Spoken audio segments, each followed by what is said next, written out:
drones y agricultura. En esta breve presentación lo que vamos a ver es algunos de los posibles usos que podemos darle a los drones, tanto profesionales como algunos que no sean profesionales, en la agricultura. La primera pregunta que surge es ¿por qué? Bueno, esencialmente los drones son artefactos que vuelan, por eso se les denominan UAV, que quiere decir vehículos voladores no tripulados, que nos permiten tener una visión desde arriba y del conjunto de distintos tipos de producciones, terrenos, lotes, etc., lo cual nos ayuda visualmente en un primer momento a evaluar y posteriormente nos pueden ayudar a determinar otras cuestiones mediante algunos tipos de análisis. Sí, se podrá decir que ya para eso están los satélites, y aparentemente hay una dicotomía entre satélites y drones. Esta en realidad no es tal. Los satélites cumplen con una función, tienen una amplia variedad de sensores en sus distintas plataformas. Los drones tienen menos cantidad de sensores, pero vuelan más cerca de la Tierra. Esto hace que la principal y más fundamental diferencia entre ambos esquemas sea la resolución. Un satélite de uso gratuito, como por ejemplo los Landsat o los que están últimamente en boga, suelen poseer una resolución que va de 32 a 8 metros por píxel. Un lote de 300 metros, como estamos viendo en la imagen, se vería como una pequeña franja con los colores difuminados, ya que es bastante difícil poder interpolar a escalas más chicas. En cambio, con un dron que suele volar usualmente entre 30 y 100 metros de altura, que son las dos de las tres alturas estandarizadas que en mi caso manejo, nos permite dar resoluciones milimétricas, casi al nivel de la planta. Aquí podemos apreciar, por ejemplo, un pequeño detalle del campo anterior, donde se ven casi individualizadas las plantas de arroz.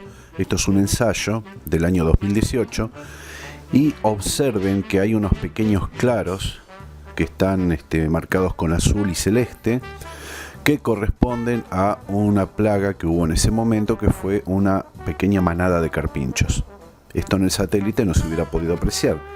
En el dron es perfectamente apreciable y hasta se pueden seguir las huellas de los animales a través del arrozal y determinar eventualmente qué acciones tomar con ellos. Otro de los problemas fundamentales que poseen los satélites es que no pasan cuando nosotros necesitamos. Pasan con una periodicidad que está determinada por sus órbitas, que pueden ser quincenales, semanales o diarios según el satélite, y obviamente hay que esperar ese tiempo para tener la resolución del lote que nosotros querramos ver. El dron usualmente puede tardar unos pocos minutos en alistarse, y si las condiciones de viento son adecuadas, ustedes pueden levantar vuelo y tener prácticamente en cualquier momento la información visual o la que puedan grabar para después hacer distintas analíticas. ¿Qué se puede hacer con el dron? Bueno, esencialmente se puede volar, y una vez que volamos tenemos dos tipos de posibilidades: el análisis directo y la analítica posterior. El análisis directo es el visionado con el FPV, que quiere decir First Person View, o sea, mirada de la persona en primera persona, valga la redundancia, y consiste en las imágenes que vemos de vuelo del video y también las que podemos grabar y fotografiar, que por supuesto son guardadas en una tarjeta SD dentro del dron o en el celular donde vamos recibiendo el FPV. Una imagen, por ejemplo, de un dron volando a 30 metros de altura nos permite tener esta resolución. Fíjense que tenemos un ensayo de arroz que está inundado, y acá a simple vista ustedes podrán sacar sus conclusiones. Hay algunas disparidades en la siembra, ha habido algún raleo en algún lado, en este momento se percibe que hay bastante viento, por eso están inclinadas las plantas, etc. Este otro es de un ensayo de forrajes, pastonilo exactamente, y vamos a observar que hay algunos que están más verdes y otros que están menos verdes. Eso corresponde a distintas pruebas que se hicieron con distintos nutrientes, distintas concentraciones, etcétera, etcétera. Inclusive se puede apreciar que se les ha hecho un tratamiento porque se les ha recortado con una bordeadora, por eso no despliegan hojas al viento, más bien tienen plantas pequeñas que están creciendo. En este otro análisis, que también es de forrajes, podemos observar una siembra que se hizo, posiblemente a chorrillo, no lo sé. Bueno, en este forraje vemos que las líneas están un poco dispares, no hay la misma densidad, inclusive tenemos las marcas de las huellas de los animales, hay un pequeño sendero de ovejas que se puede percibir claramente, etcétera, etcétera. El análisis directo nos permite, por ejemplo, establecer esto que estamos viendo acá, es decir, viendo la imagen sacamos conclusiones. En este caso tenemos un lote que es también de arroz, que es la parte más verde, otro lote que está creciendo con mayor dificultad, que es de soja, y acá lo que se hizo fueron distintos ensayos referidos tanto a la maleza que estamos viendo en el arroz como al crecimiento en grados de humedad de la soja. A simple vista se puede observar que la concentración de malezas es bastante elocuente en algunas partes, que la soja no está creciendo bien en condiciones de humedad, e inclusive se pueden percibir los bajos porque son de color más oscuro, porque el agua todavía encharcaba o terminó de encharcarse ahí, y zonas que son más claras que corresponden a donde la tierra se ha secado. La analítica posterior consiste en la elaboración de varias cosas, productos, que nos permiten, en cierto sentido, establecer algunas conclusiones un poco más elaboradas. Por eso hablamos de cuantificar y cualificar, es decir, le ponemos número y le ponemos un grado de calidad a las cosas. Y por supuesto, una de las cuestiones más importantes es el estado fitopatológico y fenológico de los cultivos y también los ambientales y por supuesto las incidencias. Por ejemplo, aquí tenemos una cuantificación colorimétrica. Detrás de este lindo nombre, lo que estamos viendo es simplemente un análisis de imágenes por color. Observen que aquí tenemos una serie de ensayos que ya habíamos mostrado anteriormente de arroz y maleza, y fíjense cómo a simple vista se pueden diferenciar un poco las plantas de la maleza. Esencialmente, cuando tenemos maleza y cultivo, hay que hacer un tratamiento un poco más elaborado para separar los colores, es decir, que la maleza se vea de un color más acentuado y el cultivo de otro. Así después lo podemos cuantificar y decir tanto por ciento de esto, tanto por ciento de aquello. Aquí está bastante similar, el rango de verdes es muy igual y cuesta un poquito, pero sí podemos establecer una conclusión, como por ejemplo tierra sin cultivar y tierra cultivada, o tierra encharcada si quieren. Fíjense que se ven algunos charcos de agua todavía. Acá tenemos un ensayo de un lote de arroz en el cual se probó resistencia a ciertos productos.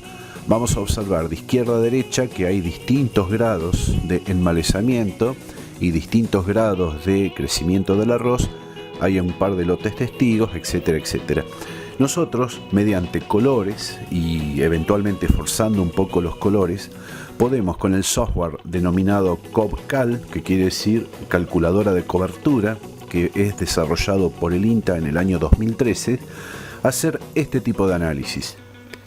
Podemos elegir una pequeña sección, por ejemplo en la imagen superior izquierda, y elegimos los colores que tenemos que incluir por un lado y los que tenemos que excluir por el otro. Entonces eso nos permite hacer un aproximado, que en este caso es del 6,51% de, digamos, producción, porque lo que elegimos fueron los colores que corresponden al arroz. En los distintos ensayos que hicimos después, pruebas del COBCAL, podemos observar que izquierda abajo tenemos un 22% porque incluimos las plantas de arroz y la maleza. Quiere decir que el suelo desnudo es el restante porcentaje.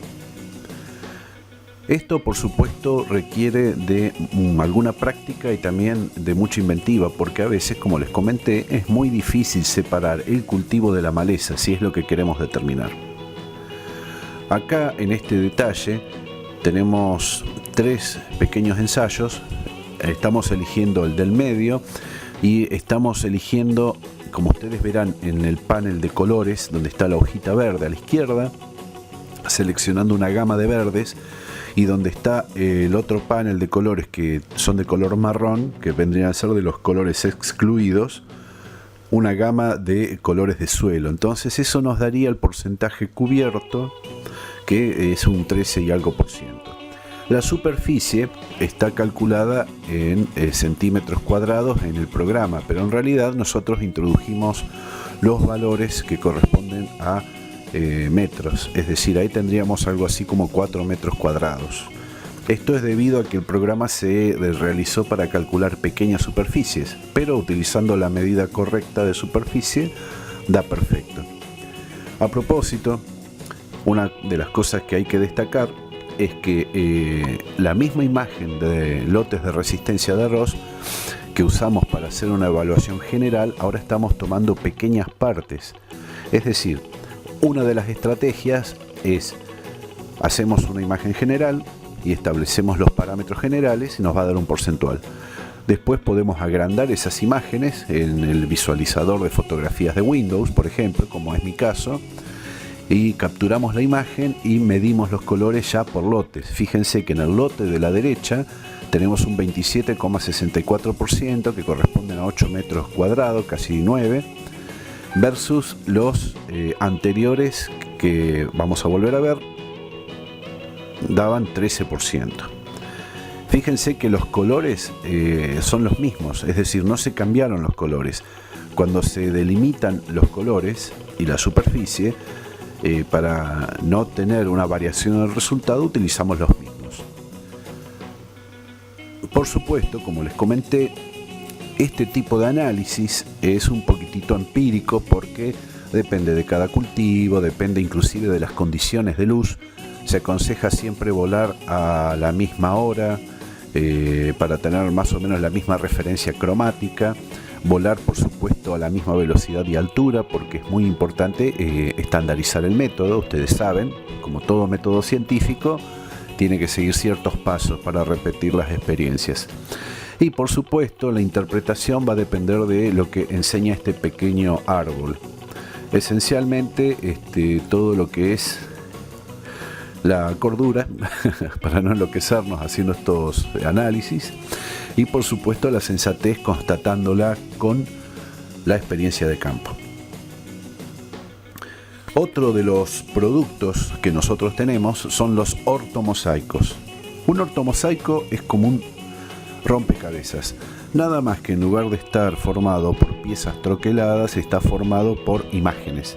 Esas imágenes son las fotografías aéreas de los drones, que denominamos fotografías para no confundir con imágenes satelitales.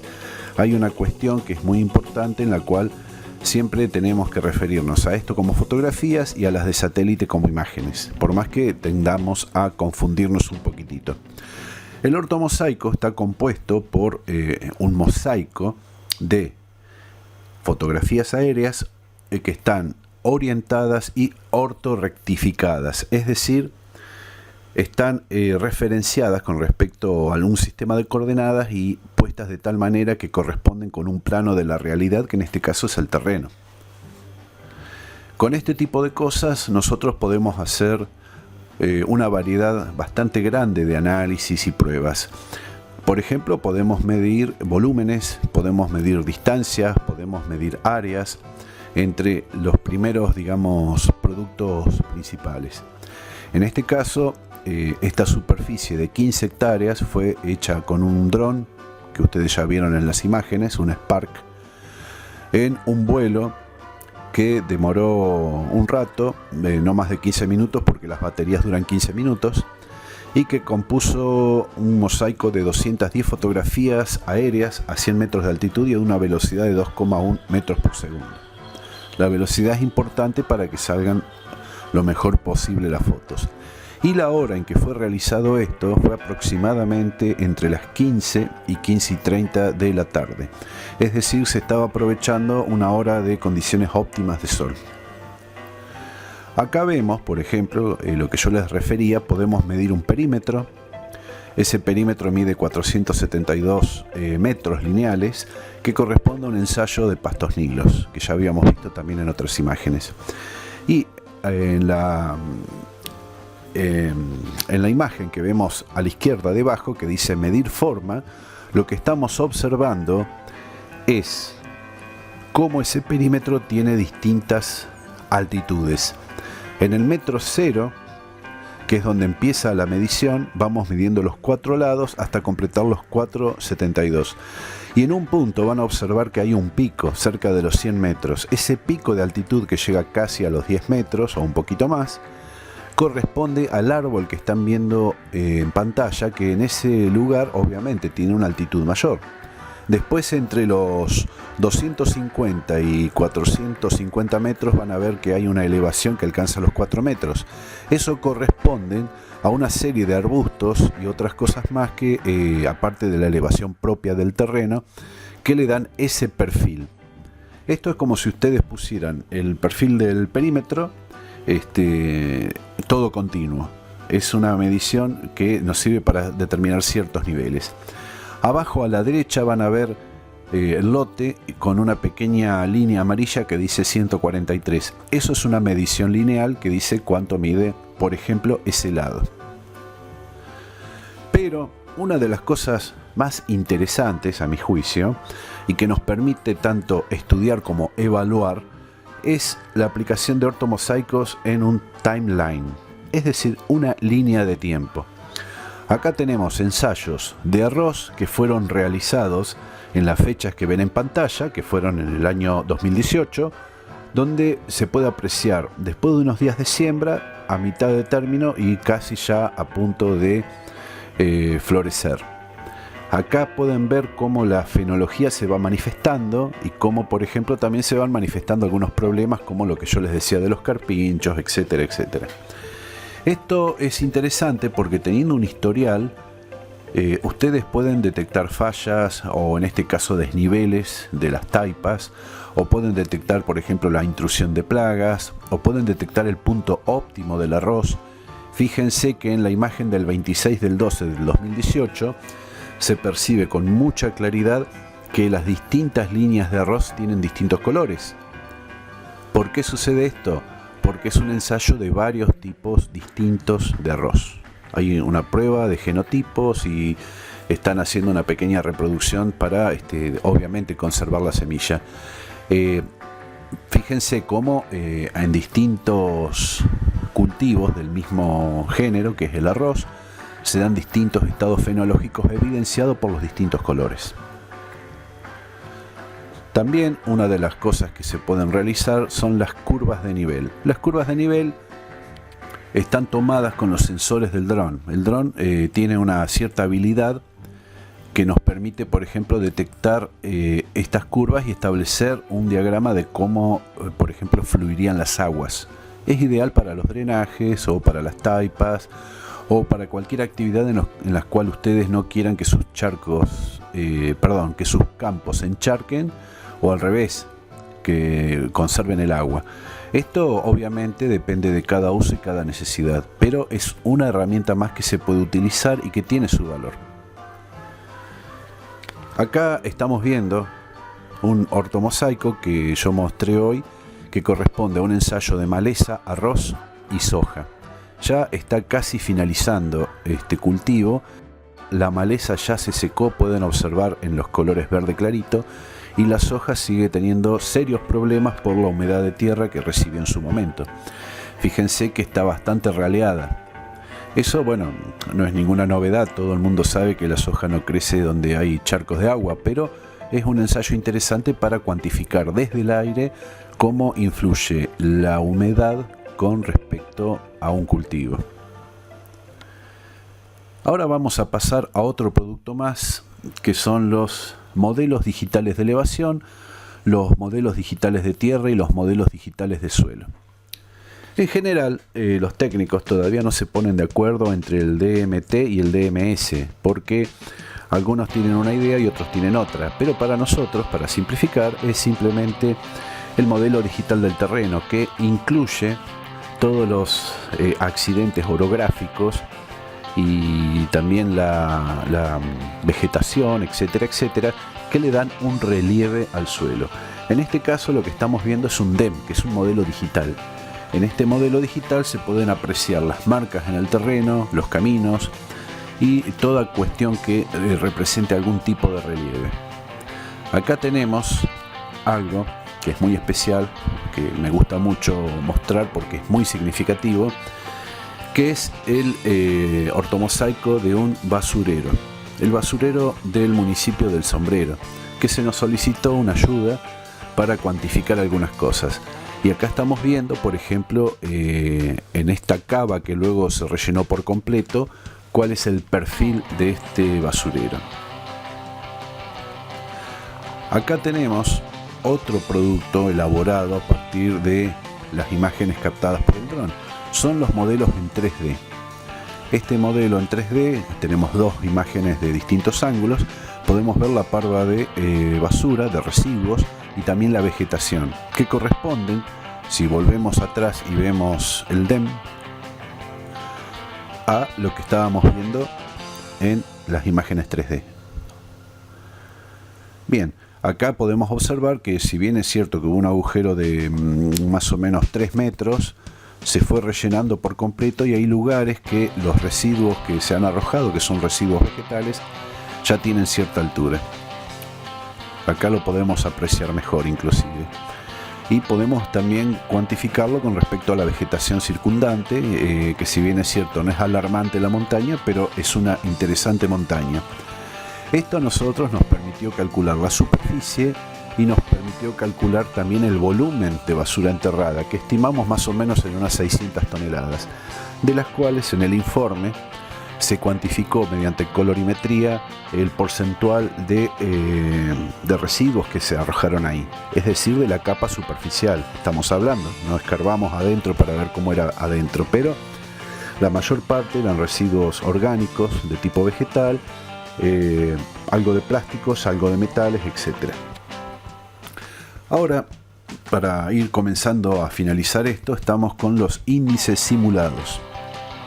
Los índices simulados corresponden a una idea que surgió en un par de papers en los cuales nos basamos, que proponían que ante la ausencia de sensores de infrarrojo cercano, que son los necesarios para hacer el NBBI, que indica la productividad, el estado de los cultivos, etc., podríamos utilizar un álgebra de bandas. Álgebra de bandas de colores visibles, RGB, por sus siglas en inglés. Acá en este caso sometimos a un proceso el ortomosaico de la soja y el arroz, que también está influenciado por la maleza, y podemos ver una apreciación de los estados fenológicos e inclusive la cuantificación. Esto es la imagen real, que es el espectro visible que todos reconocemos. Se pueden apreciar que hay una pequeña inundación en los lotes centrales de arroz. La maleza está muy extendida, muy consistente en algunos lados, en otros lados no. Podemos observar las hileras de arroz y por supuesto arriba y al costado a la derecha la soja. Y acá tenemos la imagen que realizamos con el álgebra de bandas, donde según el desarrollo fenológico cuantificábamos la maleza, que obviamente se pegó con el arroz, y también la soja, y vemos cómo la maduración de los cultivos fue diferente. Obviamente la maleza viene ganando por goleada. Bueno, es un poco la idea del ensayo, ¿no? Queríamos ver eso. Y acá tenemos algo que es interesante, que es un timeline, pero de los índices simulados. En 3 fechas distintas, viendo la evolución de abajo hacia arriba, cuando se sembró, al poco tiempo, y después cuando ya está más maduro. Observamos que la maleza funciona mucho más rápido que el arroz, y en general, bueno, el arroz es más lento, ¿no? y también hay algo de soja por ahí, me parece. Bueno, el asunto es que todos estos ensayos todavía estamos en análisis, porque determinar la fórmula correcta para establecer lo que querramos establecer, bueno, como no tenemos sensores infrarrojos, tenemos que basarnos en la reflectancia, es decir, la capacidad que tienen las plantas de rebotar la luz verde o de otros colores y analizar eso con nuestros sensores visibles. Acá tenemos que para la construcción de un índice simulado tenemos que trabajar lo que se llama la rasterización de los vectores, es decir, las imágenes de los ortomapas o de los ortomosaicos las transformamos en valores de píxel, que obviamente cada uno tiene su correlación de color en RGB, y mediante una matriz de color que la vamos ajustando por los picos como están marcados en la imagen de la izquierda arriba. Luego aplicamos izquierda abajo una fórmula algebraica que consiste en una aproximación a la clásica fórmula de NVDI. En este caso no tenemos infrarrojos, entonces estamos trabajando con la banda roja, que es B1, y la banda azul, que es B3. Y lo aplicamos en un conjunto más o menos similar a lo que podría ser el NVDI. Esto, por supuesto, es un poco experimental todavía. Tenemos otros índices que son mucho más adecuados, pero todavía no los hemos podido validar correctamente. Finalmente, a la derecha vemos la calibración del color en la paleta, donde nosotros podemos optar qué colores vamos a utilizar para marcar ciertos valores que van de 0 a 1. El 0 es el rojo, el 1 es el azul. Y obviamente esto lo podemos invertir y hacer al revés, que el 0 sea el azul y el 1 sea el rojo.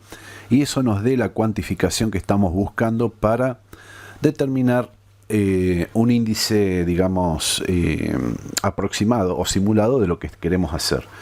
En este caso aplicamos todo lo anterior, pero cambiamos la paleta de representación por la paleta que corresponde a lo que se vería en una imagen NVDI. Fíjense que aunque está simulada esta paleta, y en realidad la simulación es eso, vemos que hay colores que tienen un verde mucho más claro, otro que tiene un verde mucho más oscuro, y la gama intermedia. Todo eso nos está marcando los distintos estadios fenológicos de los cultivos, de la maleza, etcétera, como vemos acá. Fíjense que los lotes más verdes son casualmente los que están con el arroz y algo de maleza, y los que están al lado evidentemente ya se secaron. Volvamos para atrás un segundito y lo volvemos a ver ahí. Esto por sí no significa nada, porque obviamente hubieron algunos trabajos previos para hacer este tipo de comparaciones, pero es parte, como les decía, de la experiencia de ir preparando todo este material para llegar a una conclusión válida que luego se puede utilizar en la producción, por ejemplo, de arroz. Bueno, esto ha sido todo por hoy. Les agradezco su paciencia. Solo resta comentarles que volamos con un DJI Spark que tiene una autonomía de 15 minutos entre una altitud promedio de 30 y 100 metros. Usualmente todos los ortomosaicos de los ensayos, de los cultivos, de los forrajes son a 30 metros. Los que son los mapas grandes, como por ejemplo el de 15 hectáreas, sí lo volamos a 100 metros de altura, aunque el dron tranquilamente puede llegar a los 500 metros de altura.